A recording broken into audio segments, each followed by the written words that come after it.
Qui n'a pas été séduit par le charmant Wilde dans Zootopie?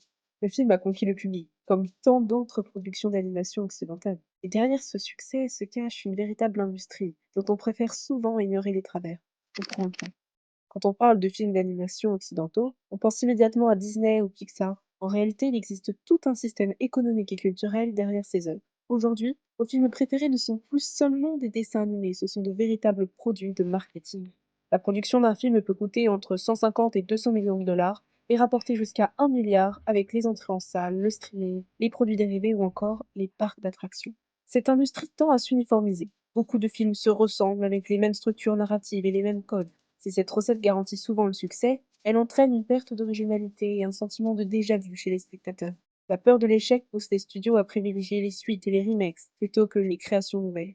Pourtant, ça marche. Comment l'expliquer? Peut-être que le renom de Disney aide sa popularité.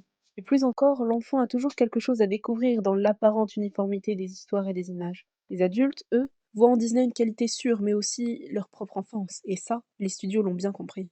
Un film n'est donc plus vraiment une œuvre artistique, il devient une marque, une gamme de produits, une attraction de parc. L'histoire est parfois pensée pour vendre, et non plus pour raconter.